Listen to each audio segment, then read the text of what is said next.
So now I'm going to talk about what else we've been doing. And for those who have come year after year, thank you very much.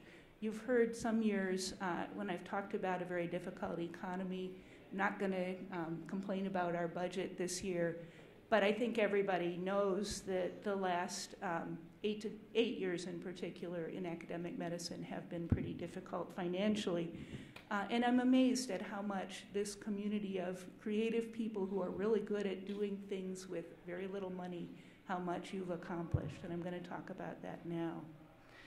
So as I said, we did build the Learning Center building, the Trent Seaman Center, and we could not have done it if it weren't for philanthropy. That made it possible at a time when otherwise it would have been impossible.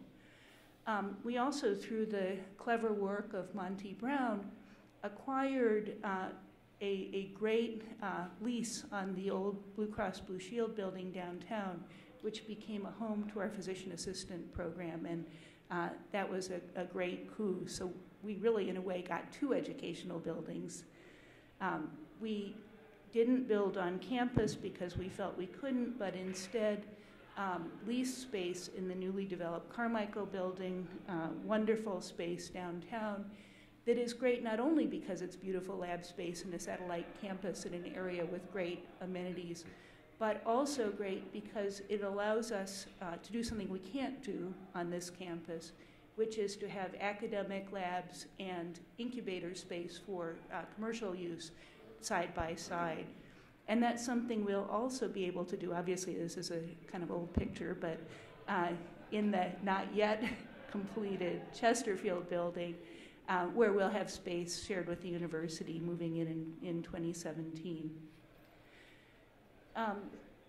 One piece of financial good news through that long, difficult period was the NIH stimulus, or ARRA funding.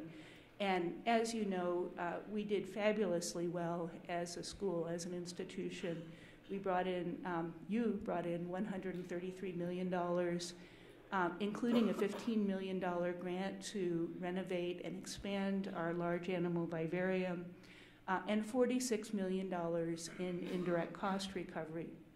Now, because the ARRA grants were supposed to be spent over 2 years, we didn't want to do what you would usually do with indirect costs and use it to expand our fixed cost base.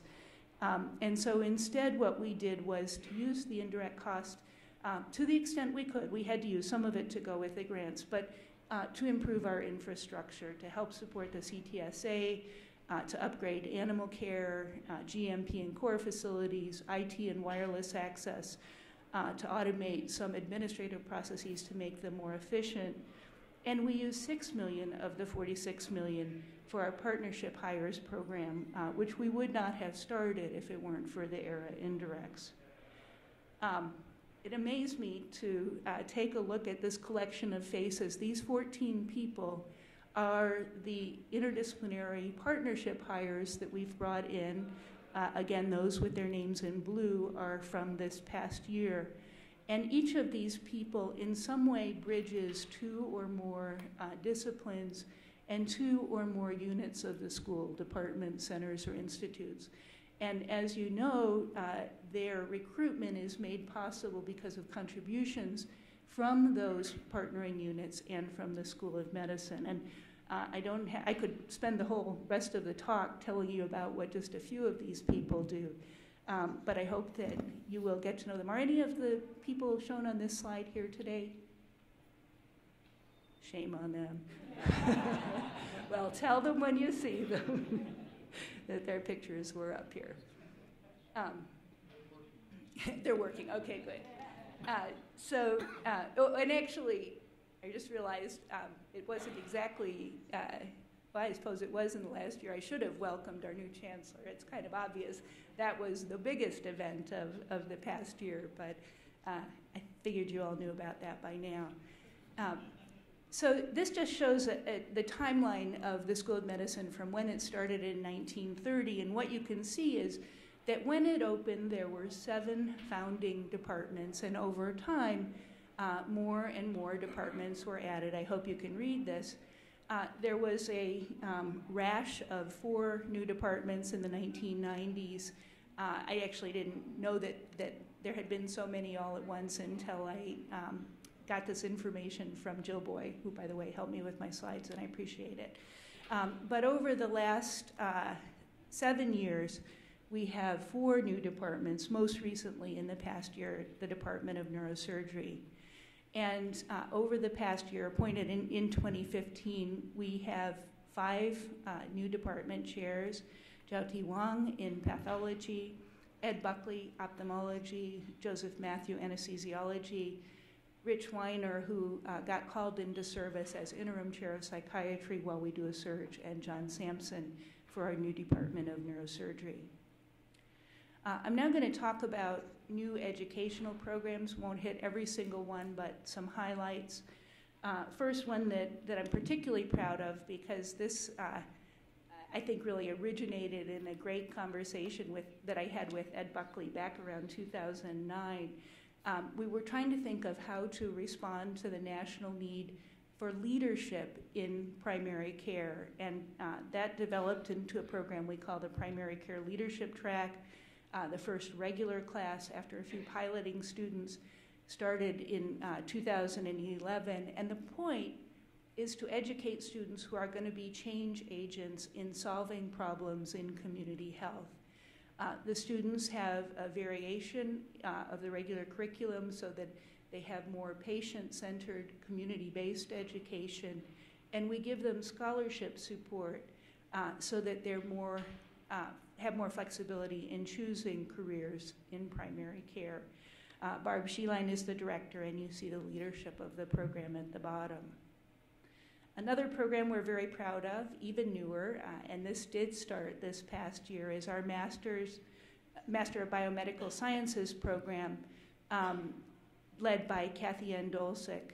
This is a 1-year graduate level introduction to medicine. It's not a post-bac program, but it's an introduction to what you would normally get in the beginning of medical school, meant to be a boost for students who are interested in applying to health profession schools and sometimes who have other interests.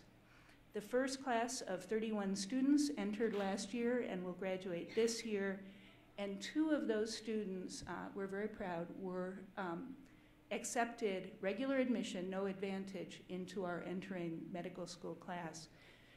Already there are more than 700 applications, maybe even more than that. More than 800? 750, okay. Kathy says 750 for the 40 places in the MBS program for the next class. So it's been a huge success, and I think it has a lot of potential to make a difference in changing the face of medicine and in giving students more help in figuring out what they want to do in the health professions and finding those opportunities.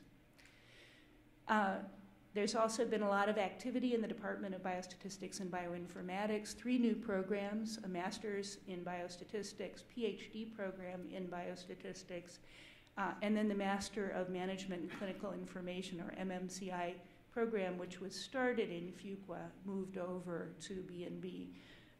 And so we're ramping up our efforts to prepare scientists who can work with big data.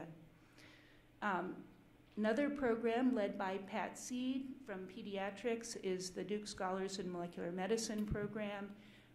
This is a program meant for PhD students and postdoctoral fellows who are not clinicians. And what it allows them to do is, over 9 months, spend time in clinical settings in infectious diseases, cardiovascular medicine, neurosciences, nutrition, metabolism, oncology, regenerative medicine, so that they can really get a context for what they're doing in the lab. And this has been a great success and has already been expanded, and I think we're going to expand it further. And then finally, a new program that's kind of on the launching pad, coming out of a collaboration between orthopedic surgery and medical education. It's a hybrid program, and I see a lot of orthopedics folks here, so please let me know, Brian, if I get this wrong. But it's a hybrid program where there will be competitive entry into a 3rd-year sub-internship in orthopedic surgery and a scholarly experience in ortho And then, depending on how that goes, direct admission to the orthopedic surgery residency program as a PGY1 in the 4th year. And this is being worked through by Drs. Leversige and Brigman, as I understand it, and it's then going to feed into a competency-based curriculum with the regular orthopedics residents. I think this has great potential to shorten the length of time in an otherwise pretty long training program and may be a model for other efforts. So now I'm going to move on and talk about developing our community of great people. As you know, a major focus of mine personally since I've arrived here and before has been in trying to advance diversity and inclusion. There are many efforts to do this, and I'm just mentioning a few. Started formally in our office with the recruitment of Judy Seidenstein as our Chief Diversity Officer in 2010-2011. And she went on and did a baseline climate survey to learn about where we were with the help of Kenny Raley and others who have joined in, and her school-wide inclusion council. She's helped the units develop and implement diversity strategic plans, and in the last year has helped me put together a very important advisory group, Leadership Advisory Council on underrepresented minority faculty members. You've heard about them a little bit in our newsletter, and you can find in the newsletter who all of the people in that group are. It's a little bit hard to see at the bottom.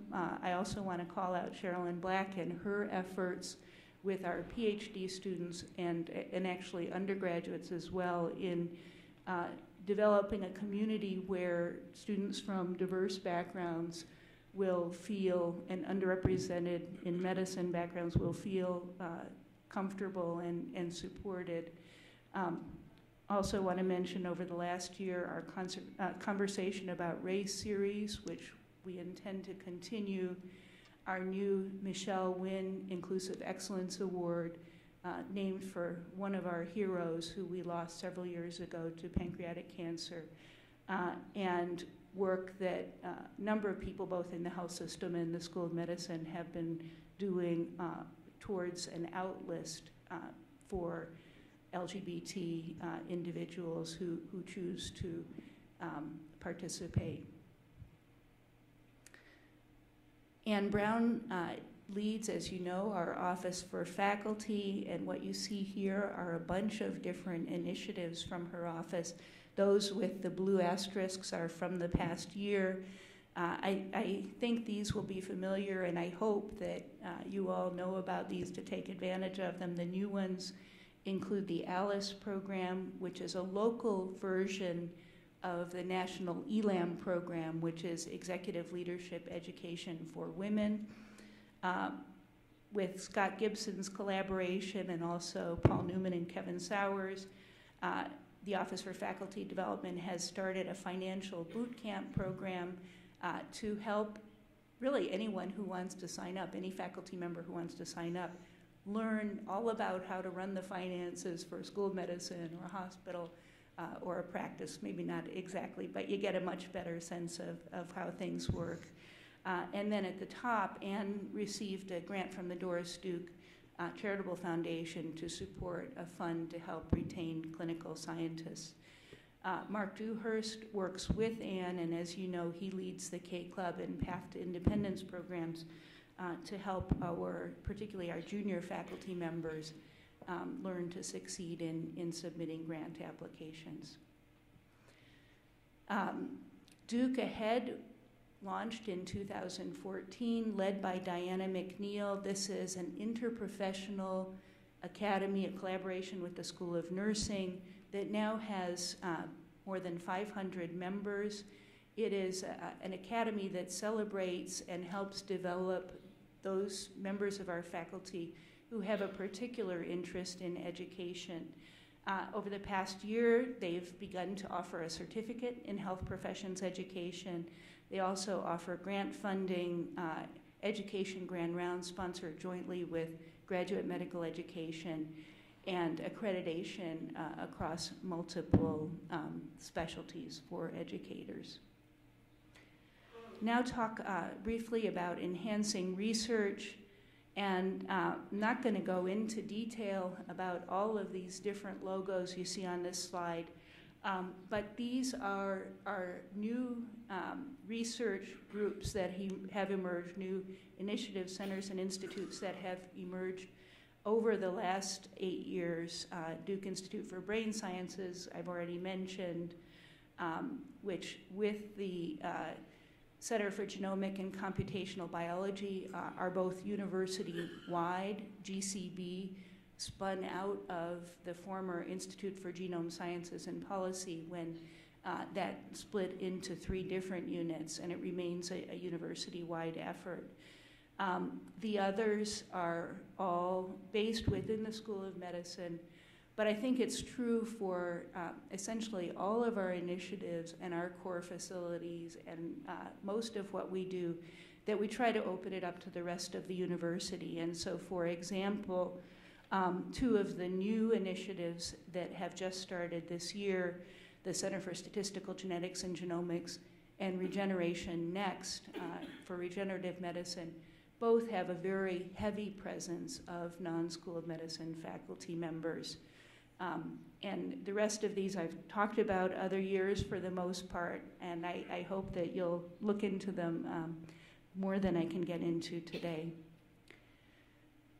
We're preparing to recompete our Clinical and Translational Science Award, or CTSA grant, next year, and I think we're very well poised to do that because of the leadership of Ebony Boulware, who took over about a year ago as the Associate Dean and the Director for the CTSA, working with Becky Moen and Jim McNamara and Jennifer Lee as co-directors.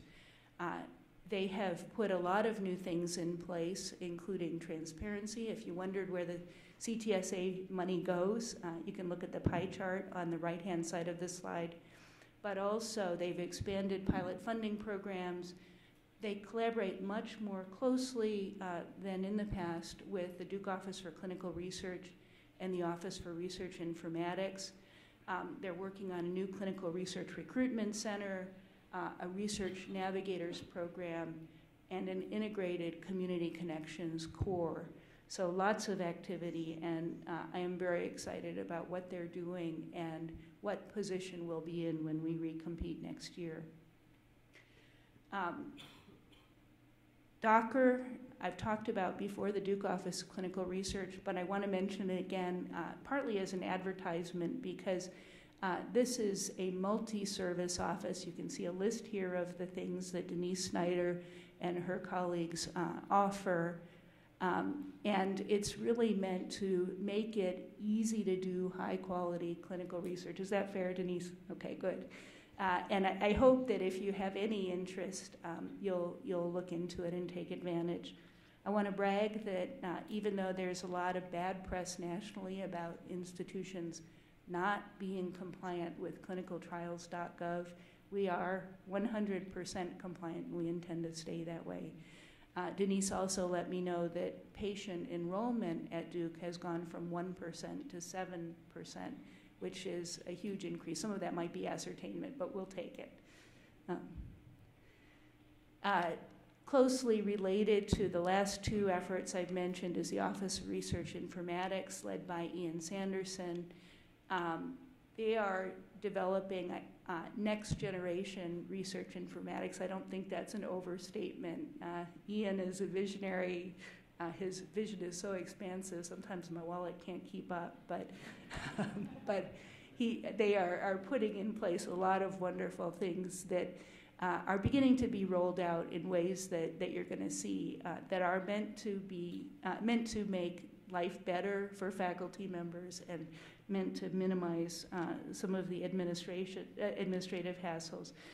Over the last year, Ian and colleagues have developed a collaboration called the Carolinas Collaborative with UNC, Wake Forest, and an organization that Ian used to be involved with in South Carolina called Health Services South Carolina, which will make data from patients at all of those institutions potentially usable for research. They've also had an interest, as many people have, in helping to develop mobile apps. And what this slide shows is a meeting that took place in this room in January. It was a Research Kit Summit. And for those who don't know, Research Kit is an Apple product that can be used to facilitate research of different kinds, clinical research in particular.